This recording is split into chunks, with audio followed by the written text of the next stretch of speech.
Y'all in the winner's circle, shot some squares though.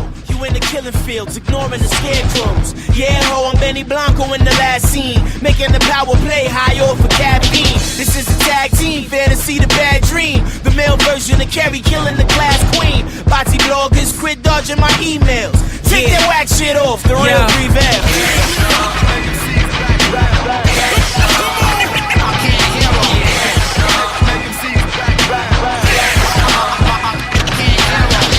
Welcome to the Free Lunch Podcast, home of the New South Movement and the New South Movement Network. This is your boy Tight, one half of the Free Lunch Podcast duo. BG, it's always a hustle. Ripping and running. Trying to balance it all, man. Trying to get everything crammed into this little 24-hour span of time. I wouldn't have it no other way, for sure.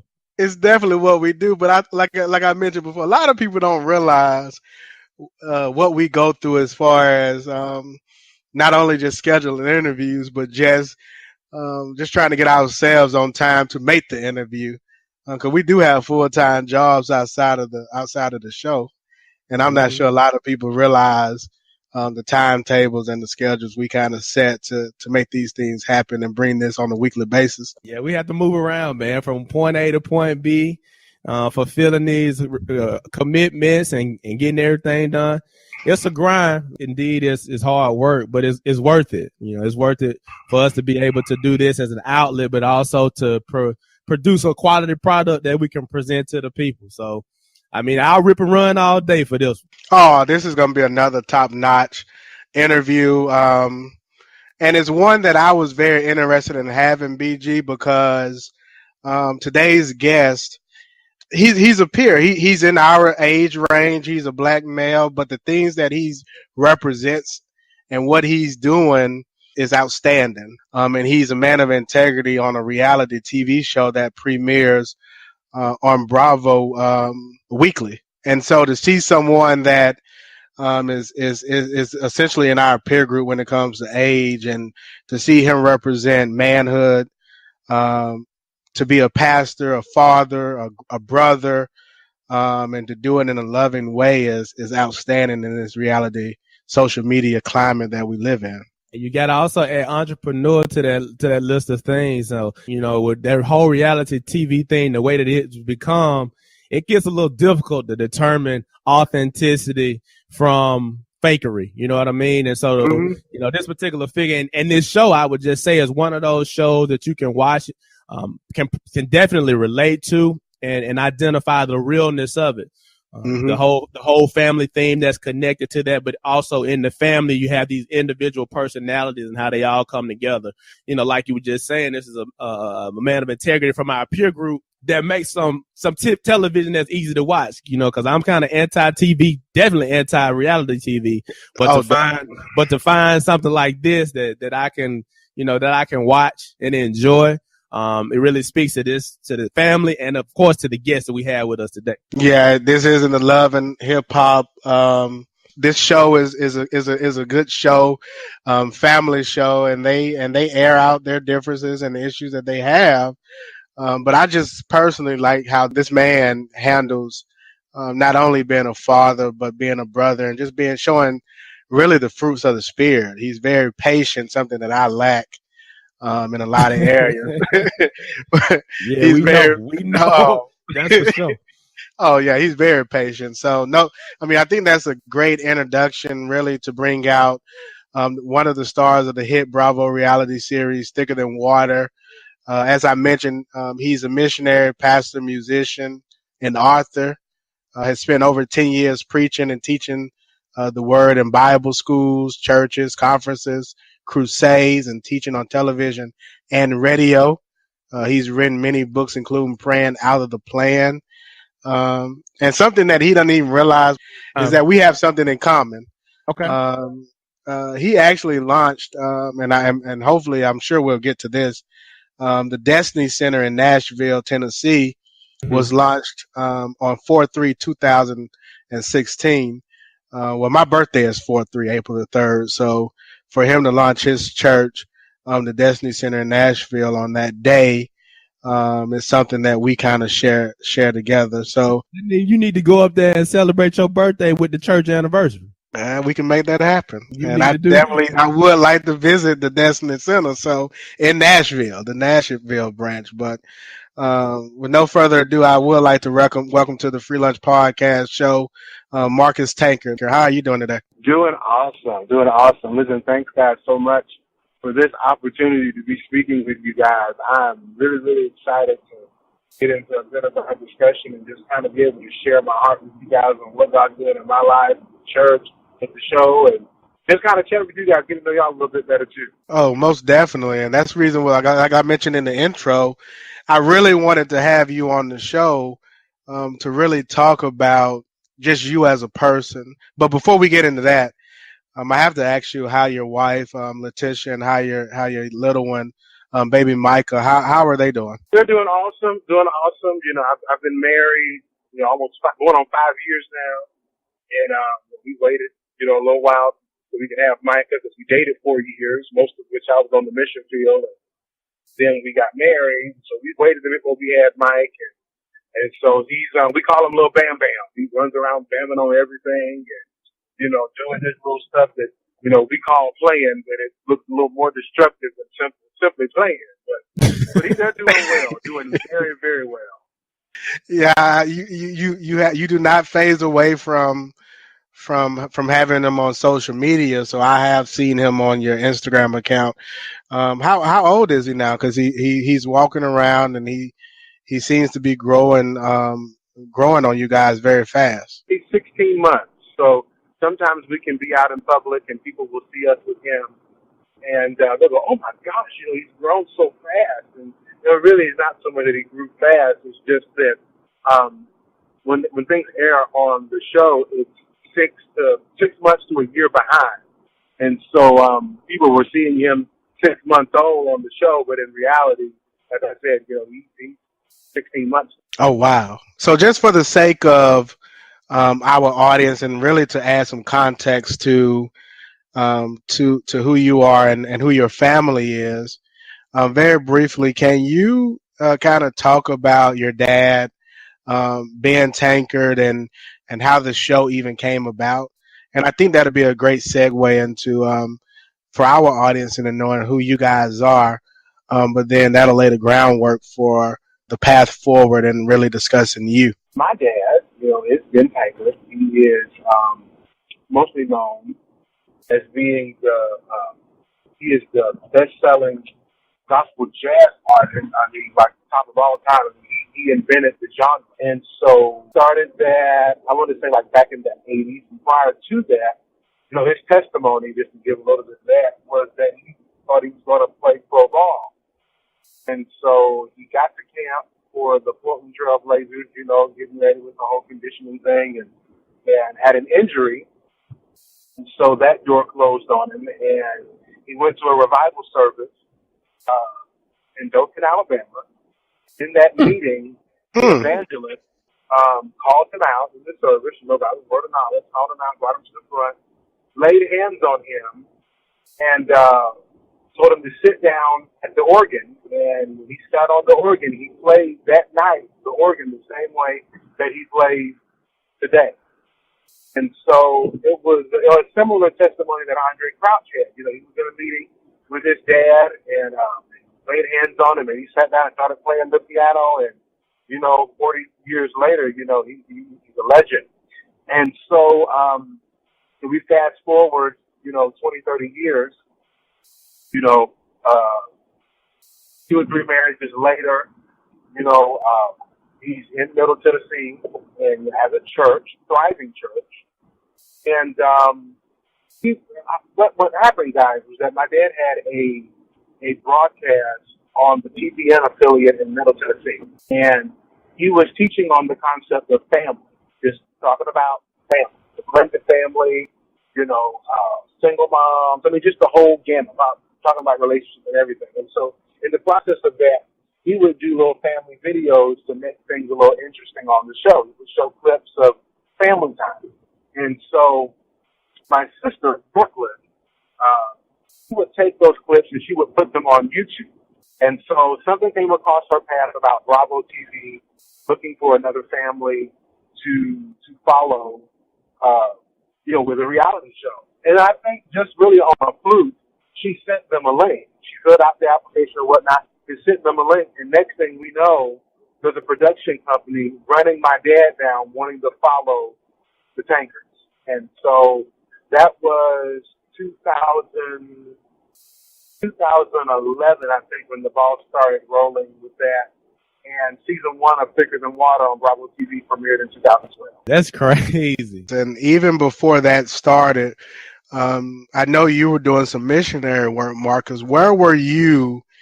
Were you over starting the schools in the Czech Republic at that time? Can you kind of get us caught up to speed on what you were doing during that period?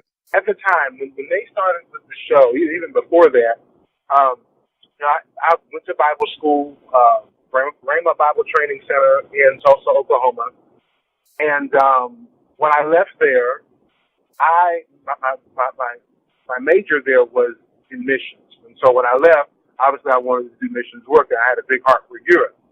And so on my way out, I met my wife in Dothan, Alabama, ironically. And, so your wife is from Dothan, Alabama? Actually, she's from a little place called Grapesville, Florida, that sits on the border of that tri-state area there. Oh, gotcha. So, okay. Yeah, so she lived in Grapesville, but she went to church in Dothan. Gotcha. And so we met, and during, the majority of our dating relationship, she was finishing up her undergraduate degree, and I was on the mission field. So I would go to Europe, for 3 months at a time, because that's how long my visa would allow me to stay. 3 months at a time, then I would come home for 1 month, then I'd go back, and so 9 months out of the year, I was on the mission field, and we were dating during that time. And so we got engaged and, wanted to get married and everything. And right in the middle of all of that, the Spirit of God spoke and said to come back to America. And it was so bizarre because the whole time we were dating, we were planning our life to be missionary in Europe. That's what I was doing. I was building a life, something that I could bring her into as my wife, something that she would feel comfortable starting a family with me in. And all of a sudden, here comes God shifting our plan, saying, no, I want you to come back to America. Now, at the time, when the Spirit of God spoke to us to come back to America, we did not know that there was a reality show in the works. Mm-hmm. We didn't know that. And so we came back, we got married, came back, 2012, we started pastoring a church in Missouri. Mm-hmm. So, interesting story behind that, because the little city outside of Kansas City, Missouri, and we were the only black people, not just in the whole town, but in the whole county. Oh. So how you find that church? Or how did that church find you? God. They found me. They contacted my Bible school, and, through a series of people, hearing that we were going to be coming back to the state, they got a hold of me. So we went, and the Spirit of God said to go. And so, as we're pastoring this church, right around that time, that's when my parents started with the reality show. And so they said, well, this is what's going on. You got an opportunity to come over. And immediately we thought, no, we're going to stay here, do what we need to do, pastor this church, grow it. And we grew the church. It doubled in size. And we had it in our heart to plant churches. And that was a pre-existing work. So we were in the process of exiting that work. And my parents approached us again and said, hey, you need to really consider coming to be a part of the show. Because we would come in and do little stuff first season, have appearances here, appearances there, but nothing real heavy. Right. And so we prayed about it. We always follow the Holy Ghost in everything that we do. He says, in all your ways acknowledge Him, and He'll direct your path. So we never act out of our emotion or act out of our own intellect. We always, submit things to Him. And so He allowed us to do it. And so we relocated to Nashville. And it's been great. In the process, Nashville dropped in our hearts, real strong. And so we're not just involved in the reality show, but we're taking the next step in our ministry, and we're planting a church, the first of many that we believe we will plant in Nashville. That brings up a good point. Are you all consider you and your wife and your son cast members on the show? I mean, I see you on the show weekly, right? I mean, I've seen you on the show for season 2 and season 3, but the website I noticed doesn't list you as a cast member. Is that planned or is that a mistake or what's the deal with that? You know what? I really do not know what that's about. And I've had conversations with them repeatedly over that. But at the end of the day, like I tell my wife, as long as these checks don't bounce, it don't bother me. Definitely. Let's talk about the show a little bit. From my perspective, I see you as a man of integrity, very genuine, very authentic, very patient. And the reason, again, why I really wanted to have you on the shows particularly was because it's very seldomly that you see a black male represented the way that you carry yourself and represent yourself on reality TV show. With that being said, how much of this is scripted versus who you really are? Well, there are scripted reality shows. There are lots of them. It's no secret that, Duck Dynasty is scripted. One thing that I told them before I signed on is that I said, you're not going to make me a caricature. I said, you're not going to put words in my mouth. I said, if there's going to be a reality show, I'm going to be free to be me, and if I'm too boring for you to follow, then that's just the consequences of giving me a contract. And so that was what I wanted in the beginning.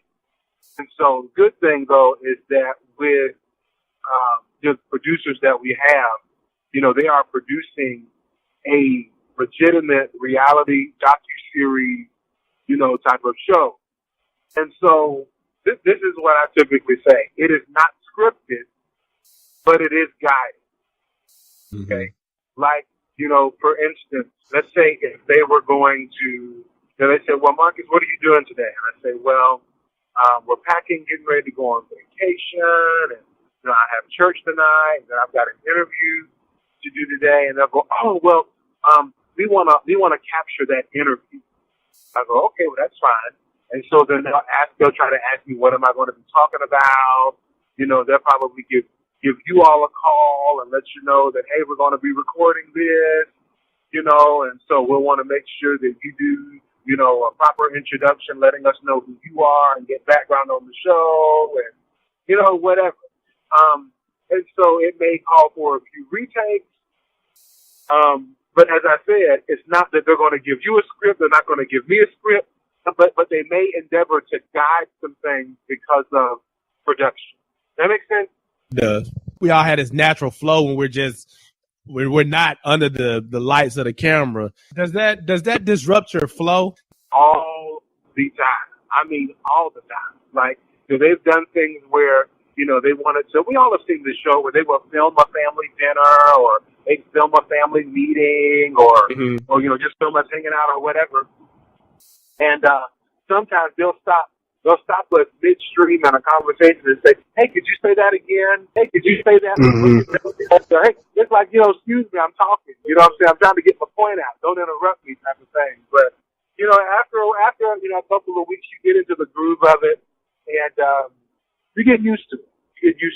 And sometimes you'll even forget the cameras are even there because, at the end of the day, you have 35 people that all but move in with you for 3 or 4 months. So between cameramen, you have PAs, you have producers, all these people are invading your home and you think there's no way they could possibly fit another person in here to do this show, but somehow or another they managed to do it. They are your family for at least 3 months. And so, like I said, you find a groove and you get the ebb and flow and it makes for a good show. And they're there all the time? They are there most of the time between 12 and 14 hours a day. Okay. Wow. That's all. Wow. Yeah, that is all day. And the first thing that you hear come out of their mouth is that door is never locked because your family will walk in the door without ringing the doorbell, without knocking. They'll just walk in. So I think that's the true statement. See, I am a Southern gentleman, and I just believe you're supposed to knock before you enter into somebody's house when you ain't paying rent. You ain't staying there. You just knock. You just don't walk up in nobody's house like that. I'm gonna make it clear they don't do that in mine.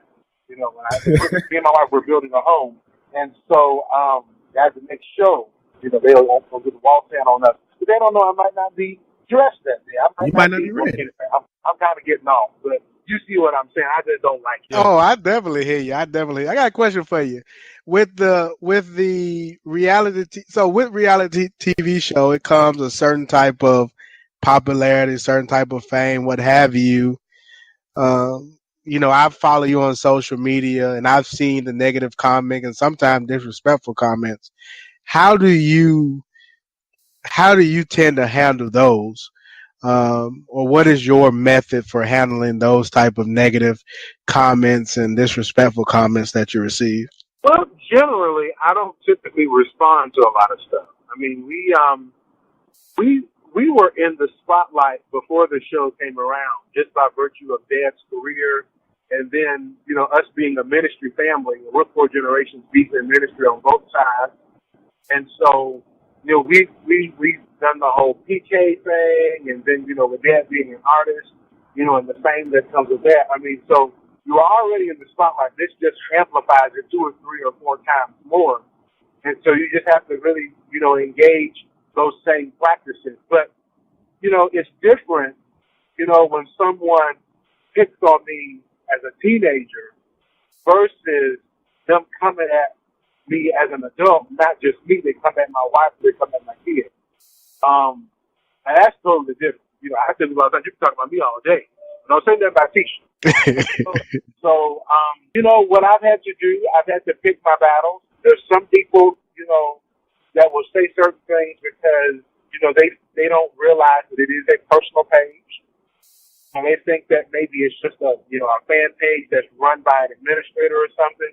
So they'll sound off about things. Sometimes stuff that has nothing to do with me personally. They'll just go off about stuff. And then other times, you know, people are just, they hate, they're just hating, whatever. In which, you ignore that. And then you have others that are just mean-spirited and, just doing the whole bullying thing and need to be confronted. They always say things like that because they don't think you're going to jump back. And so, I don't do it often, but every once in a while, I don't know, maybe on those days when I'm not as full of the Holy Ghost as I need to be, every once in a while I will come out the box and make an example of somebody just to let people know I'm there and I'm not stupid, I'm not blind. And so, depending on where we are in the season, if we're taping or not, or if the season is running, on Bravo or whatnot, our PR department may pull my coattail. But generally, I've kept myself out of too much trouble in that area. Have they had to pull you to the side before and say, slow down a little bit? Oh, a few times. Because I'm not one to just lay down, and just play dead.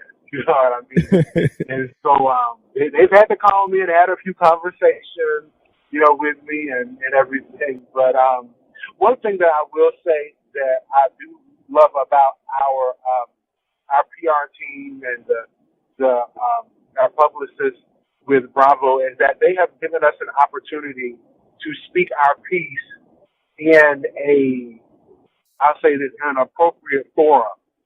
So we haven't had to just, sound off on people, on trolls or on bullies or whatnot too much because, with the interviews that we've been afforded and, with different blogs and online diary entries that they provide for us with the network, it's given us an opportunity to kind of squash a lot of stuff before it gets out of hand. Even if you do have to clap back sometime, the Lord does forgive. I believe that. He's the Lord of the clapback. Yes. How would you say the show has impacted the ministry that you have going on? It's had a tremendous impact in the sense that it has opened me up to a completely different demographic. Before the show, I did not typically have an opportunity to preach in a lot of black churches. And that wasn't because of anything of my doing. I think it's because I went to a predominantly white Bible school. And so a lot of the connections, a lot of the friends that I made, that are pastoring churches that would invite me, all of that came from there. And so, even when I went to the Czech Republic, there ain't no black folks in the Czech Republic. Ain't none of us over there. Right. So when the gypsies saw me, I mean, they were shocked because I was the first black person they'd actually seen in person and not on TV. Most of the partners that I had, for missions, the churches that were partnering with me and, helped me to go over, they were white. But when, we got on the show, a whole new demographic, in African American churches, they began to reach out. And so it really diversified, our partner base. And I'm glad for it because, Right. It's not that I didn't want to preach in the black churches. They just wasn't called. So I just go where people call, Mm-hmm. Let's talk about some of the things that happened on the show this past year. And I'm sure you're probably tired of answering this question. But there was the episode in the show in which you and your wife and the family kind of said you guys were being overprotective of baby Micah. And not to say that I agree or disagree, but can you kind of talk about that particular episode? And even when we rewatched the season, did you feel as though you were being overprotective at all? Well, no, absolutely not. And, I think that one thing, there is one thing that I wish that we could do with the reality show is give a little bit more backstory to something that's going to have such a big part to play in a storyline. I have a brother, from my mom's side. He's a half brother, on her side. Not Jewel, but on my biological mom. And then, so he has a child. And then, my wife has siblings, who have children as well. And, growing up, and I could say in the African American family, but I think this is just families in general, we all know of people who have had children and they tend to throw them off on Big Mama. Yep. True. Yes. Yeah. True. Call Big Mama and say, hey, can you watch the babies tonight? I'm going to the club. Or can you watch the babies tonight? I got to work late. Can you watch the babies? Da-da-da-da-da. When in reality, it's not their responsibility. That's your baby. True. Your baby. If you was woman enough or man enough to get in that bed and make that child, you ought to be woman enough or man enough to take care of it and not push that responsibility off on other people who didn't make that decision. And so, because we witnessed so much of that growing up, we decided, even before we had Micah, that we wouldn't be those parents. We would not be the parents that, you never saw us with our children. We wouldn't be the parents that was constantly, just pawning our kids off on our parents. No, they're our children. We're going to take care of them. And they'll be with the parents, when the parents want them or when we want them to be with the parents and we have with our parents and we have a mutual agreement, not because of our irresponsibility. I think that what maybe our family thought was baby stingy, as they said, was simply us being good parents. Just us being good parents. And I think that, my parents are used to picking up the slack with my other siblings to the extent that when they have no slack to pick up with us, it's almost like, if I can say it this way, they don't know how to parent responsible children. They're not accustomed to having a child that doesn't have need of aid or assistance in that area. I'm following you. And then the other thing too is that, this is the first time that my wife and I have been able to live around my family. Right. We've always been very distant. We were 10 hours away in Missouri. And so I think a lot of that is just, them still being adjusted to not just having me around, but having us around, and learning how to engage with us as a couple. Because, although we are family, there is a sub-family here that has its own culture, its own way of doing things, its own traditions that may or may not engage them. And I just put it just quite frankly. And so, it's something that everyone has to adjust to. It's a learning curve, and it's a learning curve because it's family. Makes a lot of sense what you just said. Can we kind of talk about the Destiny Center? And on your website it said April the 3rd. So Was I accurate in saying that that was the launch date of the church? Well, I wouldn't necessarily say the launch date is when we started plowing, so to speak. Okay. We didn't want to just come out. Now, some people, when you do a typical church launch, what they typically do, they'll take, a year and they do a bunch of fundraising, and then they have this great big launch service. That wasn't necessarily the way that we felt led to do it. I wanted to, come out and kind of get my feet wet a little bit. My dad already has a good name here in the city. People are aware of him and aware of his music, but also his ministry. And so we chose to capitalize on that. And we started doing Bible studies in February. Okay. And so we've been doing weekly Bible studies since then in Nashville. On the show, I believe the last episode or one of the later episodes, you and your wife visited a location that you were considering holding church, and I actually like the layout of that particular facility. Are you having Bible studies at that location, or is it a different location? No, it's a different location. We like that spot, but I just don't know. After doing research about it, it wasn't necessarily conducive for what we wanted to do. And it wasn't in reach of the demographic we're trying to reach either. And Understood. so it was actually about 20 minutes away from that, demographic. And so we searched around and we found another spot that is right in the middle of the district that we want to reach. And, we've been going strong since February. We've got a very good following. On a good night, we have about 35 people to show up. On a slow night, it's around 15 or 20. And so, but we have a good team that we believe are ready to move to weekend services by the middle of August. So we are super, super excited about what's going on in Nashville with Destiny. Hopefully by this August, you will be able to possibly have your first Sunday service. Absolutely. And so right now what we're doing is, now that we've done Bible studies and stuff and people are familiar with the flavor of ministry that we have, now we're starting to train, teach and train volunteers and kind of get everybody on the same page, as far as, what our philosophy of ministry is. And, so we can start placing people, how it goes in different departments, this one with music, this one with hospitality, this one with children's ministry and stuff, so that when we do come, when we do move to the weekend in August, everybody's in place and it's going to provide a nice, welcoming, experience, for the community when they come together.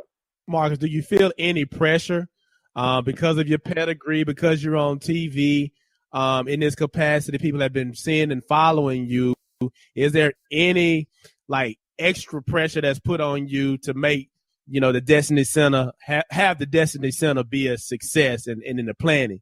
Well, it can be pressure, if I submit to it, I guess. But, I think more than anything, I think the pressure is on to impact people's lives, because even if, let's say, and they'll probably capture some of the moments with the church when, they come back to start taping and stuff. But even if, they decide to bring the cameras and the room isn't full, if I can have, some people that can say, what, over the last few months, my life has been totally changed as a result of coming in contact with this ministry. That's enough for me. It doesn't matter to me that there aren't 300 or 400 people in the room today, because I know they'll come. What matters to me is that our ministry is being effective and, we're reproducing, the word of God in the hearts of the people, and they're reproducing it in their life, and it's changing them and motivating them in the direction of their destiny. I think really testimonies like that will speak further or speak louder than just having a large group of people in a room. What type of strain does it put on your family? And when I say your wife and your son trying to start up a church, because I would imagine that that's no easy task. One thing I learned, from my dad, being in the ministry, is that, the strain comes in, when your children or your wife, for that matter, is put in a position to where they're trying to fit a role, a predefined, position or this, assume this identity of what they think they should look like in the ministry versus being yourself. And so one thing that I've endeavored to do, with my wife from the beginning, I made it clear that I was called to the ministry, before we even started dating. And so, she has a strong call to the ministry as well. But in that, we do our best to just be ourselves and allow God to pull the gifts and the talents and the abilities on the inside of us, to pull them out for the blessing of the people, and not try to make somebody else's ministry or somebody else's spouse or somebody else's ministry family our measuring stick. We just stay true to ourselves, stay true to what God has called us to do. And yes, there's responsibility. Yes, there's work involved, but it's not so much of a labor when you're not trying to be something that you're not. But does the show force you, or do you find yourself at times portraying or feeling like you have to be a certain way because of how you were shown on the show? Like, you meet someone out and they say, hey, they've had this predefined notion of who you are. Do you feel like there's a standard that you have to uphold, or can you be yourself on a daily basis? No. See, I am myself when the cameras are on, and I'm myself when the cameras are off. It's too much work to create a persona. Way too much work. I can't keep up with that. And I question the sanity of people that do that. Do you find yourself checking yourself at all, just to say, hey, let me make certain I put God first, that God is head of my life, and this isn't, and not allowing, checking ego? Absolutely. You most certainly have to do that. And it's easy to get sedated, when we can take social media, for instance. When your friends and follower base goes from 3,000 or 4,000 to 25,000. Exactly. So that's 40,000. You know what I'm saying? And so you have to be real careful that you don't allow that to sedate you and get you thinking wrong. At the end of the day, all behind still stands. You know what I'm saying? At the end of the day, Scripture says the just shall live by faith. I mean, that goes for everybody. It's not like you get a free pass, or that, now you're living in this utopia existence just because you got a few more people following you and you go a few places and people want to take a picture with you. No, and I think, that's one thing I can appreciate about my family, because we don't tolerate celebrity status in our family. We don't tolerate that. No, that's you. Don't believe your fans, because we know you. You know what I mean? And it'll keep you grounded. You know what I mean? That across the board, you have some, your siblings can be, I guess, not as patient, or like I say, the way you carry yourself on the show is amazing. But do you feel like do you all check each other? Yes. Now, some of us have to be checked more than others. Drop names. Drop names. I ain't gonna drop no names. But some of us have to be, reminded. But something that helps to keep me humble is that, being in ministry, and I'm not sure, just how familiar you guys are with it, but there's just so much that you see in ministry. There's so much, there's a lot of great stuff that goes on in ministry. People say, people fill with the Holy Ghost, people heal, marriages put back together, children coming off drugs, coming off the street. I mean, there's a lot of great things that happen in ministry, but there's a lot of junk. And so being in ministry so long, like with my family, and then, being in ministry on my own now, you see so much mess, with preachers that have this diva, syndrome. And so we just decided a long time ago we would never be that way. And so while we have to be, reminded at times, to be grateful for the opportunity and, and not go Hollywood, I think we're definitely a little bit more developed in that because of the decision that we made being in the ministry. Does that make sense? But how is your family doing? How is your dad and your mom, and how is Brooklyn and Diamond and Brittany and Benji? I saw it really represents the man and the type of person you are. The Father's Day tribute that you did to Benji was amazing, and that's the kind of things that I really respect and admire about you, is those type of small things that I think go a long way and really speak to your character. But how is Benji and his wife and Cyrene and everyone doing? Everyone is doing awesome. Cyrene has she didn't come home for the summer. She's got a full-time job, and she's doing very, very well on that particular job. It's a production job, in the industry. So she is really, really, really enjoying that. And actually, everybody this week we're going to be going on vacation. We do our best. My parents, try to get everybody to go on vacation twice a year. And so it's that time. It's the summer, and so we're going to go hang out this week, and everybody will be there except Cyrene. She's working and she's not able to get off. But everyone's great. Benji's baby is growing so fast. She's a little chunky monkey. We love her so much.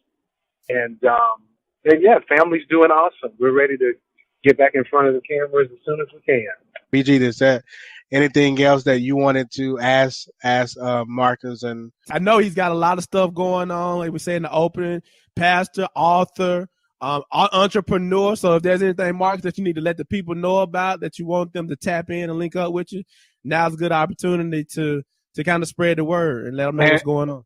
And BG, you can't forget about, you said entrepreneur, but he's a bow tie guy. That was the lob right there. And he's a bow tie guy. And I saw that hashtag bow tie that they created is amazing.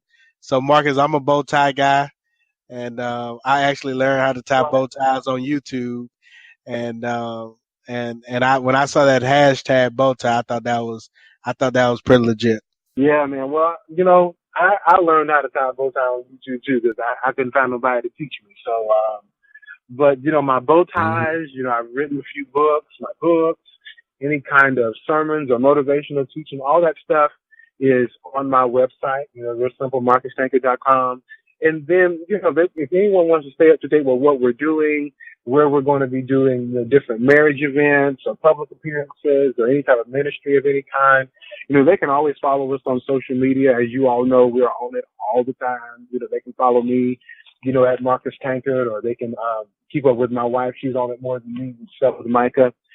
At Letitia Tankard, and so we'd love to connect with them. And shout out to your wife for the Alabama ties. Like I mentioned, I'm from Mobile, and definitely BG is from Selma, so we Alabama bred. Oh yeah, y'all know how to eat good then. Most definitely. For sure.